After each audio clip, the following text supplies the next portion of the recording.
में डिफरेंस क्या है आपको यहाँ पे ध्यान रखना है। ट्रेनिंग आपको ध्यान रखना है, ये आपकी एबिलिटी को बढ़ाने के लिए यूज किया जाता है। जॉब आप करेंगे, एबिलिटी किससे बढ़ेगी? आपकी ट्रेनिंग से बढ़ेगी।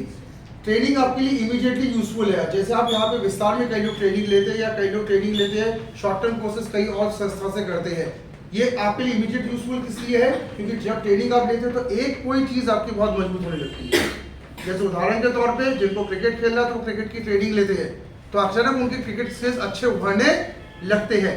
और शॉर्ट टर्म प्रोसेस के लिए ट्रेनिंग आपके लिए बहुत अच्छा है। आप कम समय में कुछ अगर करना चाहते हैं तो ट्रेनिंग आप लेते हैं। जैसे कि कई लोग सरकारी सेवा की जो तैयारी करते हैं तो आपको ये ध्यान रखना कि सरकारी सेवा की भी ट्रेनिंग ली जाती है। लेकिन ट्रेनिंग हम शॉर्ट टर्म में गवर्नमेंट जॉब पाना चाहते हैं, शॉर्ट टर्म में किसी कंपनी में जाना चाहते हैं, उसके लिए हम ट्रेनिंग लेते हैं। लेकिन डेवलपमेंट ध्यान रखना थोड़ा सा इसमें अलग रहता है।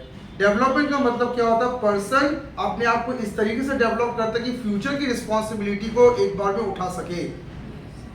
आप ध्यान रखिएगा, ट्रेनिंग आप सब लेते हैं लेकिन डेवलपमेंट आप में से कौन कर सकता है? जिसने फ्यूचर के हिसाब से खुद को तैयार कर लिया, वो क्या है? डेवलप्ड पर्सन है। जिस पर्सन ने आने वाले समय के जॉब और कैरियर के लिए खुद को तैयार कर लिया पूरी तरीके से, लेकिन यानी दोबारा उसको कुछ नहीं करना, वो क्या है?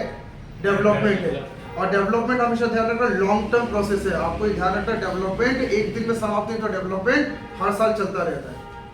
तो आपको यहाँ पे ध्यान रखना है कि फर्स्ट ऑफ ऑल आपको क्या करना है, आप ट्रेनिंग ज्वाइन करेंगे पर ट्रेनिंग तो शॉर्ट टर्म के लिए रहता है, लेकिन आपका मेन गोल क्या होना चाहिए?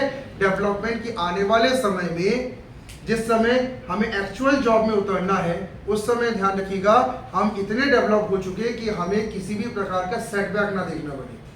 और ध्यान रखिएगा डेवलपमेंट के लिए आपको मेंटली और फिजिकली दोनों तरीके से डेवलप होना पड़ता है। नेक्स्ट स्लाइड में हम लोग यहाँ पे देखेंगे कि किस तरीके से हमारा ट्रेनिंग प्रोसेस चलता है। ट्रेनिंग प्रोसेस ध्यान रखिएगा, जब भी किसी संस्था के द्वारा ट्रेनिंग प्रोसेस चलाई जाती है या कोई आईटी कंपनी या कोई भी कंपनी ट्रेनिंग प्रोसेस चलाएगी तो सबसे पहले क्या होगा? आप ट्रेनिंग नीड्स को एक्सेस करती कंपनियां, यानी कंपनी पहले खुद ये डिसाइड करती कि मुझे कितनी ट्रेनिंग किसको देनी है। उसके बाद एम्प्लॉयज को चेक किया जाता है कि क्या एम्प्लॉय ट्रेनिंग के लिए रेडी है, क्योंकि ध्यान रखिएगा कंपनी का क्राइटेरिया पहले से तय है, आप रेडी हो कि नहीं ये चीज हमें देखना पड़ता है। थर्ड, एक लर्निंग एनवायरनमेंट हम बनाते हैं जिसमें आपको ट्रेनिंग दिया जा सके। ठीक है, लर्निंग एनवायरनमेंट यानी जहाँ पे आपको इच्छा हो किसी चीज को सीखने की। जैसे कि आपको यहाँ पे कई को इच्छा नहीं रहती, अभी भी कई लोग ये देख रहे हैं कि चेयर खींच रहे हैं और उसी को देख रहे हैं, इस तरफ देख लो भाई, कैरियर आपको बनाना मुझे नहीं। चौथा, एक ट्रेनिंग मेथड हमेशा डिस्कस किया जाता है जिसके द्वारा ट्रेनिंग कराई जाती है। विस्तार में आपको ध्यान रखिएगा हम लोग ने ट्रेनिंग के नीड्स को कैसे डिसाइड किया कंपनी आईटी कंपनीज के बेस पर। आपके रेडीनेस को चेक करने के लिए ध्यान रखिएगा हम लोग 2024 से एक टेस्ट का भी आयोजन करने वाले हैं जिसमें हम ये देखेंगे कि आप क्या उस सेक्टर में जाने की काबिलियत रखते हैं। ये 2024 से मैं शीघ्र लॉन्च करने वाला हूँ। लर्निंग एनवायरनमेंट के लिए जितना हम लोग का बजट कर रहा है हम उतना आपको एनवायरनमेंट जरूर दे रहे हैं, जितना हो सक रहा है हम आपको एनवायरनमेंट दे रहे हैं। ट्रेनिंग मेथड हमने हैदराबाद बेंगलोर का चुन के रखा हुआ है और साथ ही साथ ट्रेनिंग मटेरियल्स भी आपको दी जा रहे हैं। ट्रेनिंग फिर फिफ्थ में कंडक्ट भी हम करा रहे हैं। आपको फिफ्थ में क्या होता है, ट्रेनिंग पूरा कंडक्ट किया जाता है। और सिक्स्थ इंपॉर्टेंट बात ये रहती है ट्रेनिंग का ट्रांसफर होना। मुझे ये चेक करना पड़ेगा कि क्या मैं जो ट्रेनिंग दे रहा हूँ आपके दिमाग में बैठ रही कि नहीं, क्योंकि आपको ध्यान रखना है फेल सबसे ज्यादा बच्चे कहाँ पे हुए हैं? एक ट्रेनिंग कंडक्ट कराने में यहाँ पे संस्था फेल होती है, दूसरा बच्चों के दिमाग में बात आती नहीं है। बच्चे वैसे के वैसे ही है। मैं तो ये देख रहा हूँ कि स्कूल के बाद बच्चे और नीचे आ रहे हैं कई लोग। कारण क्या? स्कूल में तो बड़े मजबूत से, स्कूल में तो एकदम नंबर 1 रैंकर्स और एकदम सुबह 4 बजे उठने वाले कसरत करने वाले लोग थे, जवाब भी बहुत अच्छा देते थे। कॉलेज के बाद आपकी स्थिति अभी कई बार ऐसी हो जाती है कि आप लोग एकदम कुछ करने के लायक नहीं बचे। तो दिक्कत कहाँ पे आ रही है? एक तो ट्रेनिंग आपको ठीक मिल नहीं रही, दूसरा ट्रेनिंग आपके दिमाग में बैठ नहीं रही है।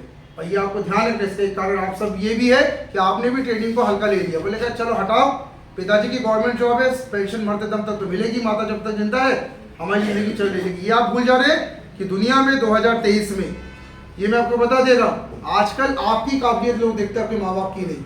ये दुनिया में ट्रांसफॉर्मेशन आ चुका है। हमारे लड़के तो बहुत अच्छे से जानते हैं, जब लड़की देखने जाते हैं ट्रांसफॉर्मेशन बाप करेक्टर तो हमें क्या करना है, लड़का क्या करता है। तो आपकी ट्रांसफॉर्मेशन तो देखा जा रहा है, उसके लिए आपके दिमाग तो तैयार करिए। ट्रेनिंग आप ले रहे हो तो आपको उसके लिए अपने ट्रांसफर पे ताकत रखनी पड़ेगी कि मैं जल्दी काम करूं। और 7 इवेल्युएट होती है ट्रेनिंग में कि आप ट्रेनिंग जो आपने ली है उसका फिर लास्ट में टेस्ट भी होता है, जिससे पता चलता है कि आप ट्रेनिंग कितना अच्छा कर रहे हैं। तो 7 स्टेप में ट्रेनिंग प्रोसेस होता है। ये 7 स्टेप ध्यान रखना, विस्तार भी अप्लाई करता है, ये 7 स्टेप ध्यान रखना कंपनीज भी अप्लाई करने वाली है। अब आपको ध्यान रखना, इनमें से अगर किसी भी स्टेप में आप चूक गए तो मैं आपको बता दे रहा हूँ, किसी भी कंपनी में आप जिंदगी में कहीं पैर नहीं रख पाएंगे। आप किसी भी बड़े पैकेज में कभी अपना वहाँ पे अपने स्टैंड नहीं ले पाएंगे, क्योंकि आपने ट्रेनिंग प्रोसेस के 7 स्टेप गवा दिए आपने। ठीक है, नेक्स्ट यहाँ पे मैं आपको बता रहा हूँ कि सिस्टम मॉडल ट्रेनिंग प्रोसेस का क्या होता है। ये ट्रेनिंग प्रोसेस ध्यान रखना, अपनी कंपनी जो अडॉप्ट करने वाली, मैं उस पास ज़्यादा टारगेट कर रहा हूँ। कंपनियाँ क्या करती है, सबसे पहले तो नीड्स आइडेंटिफाई करती है कि उनको कर्मचारी कैसे चाहिए, ऑब्जेक्टिव बनाती है।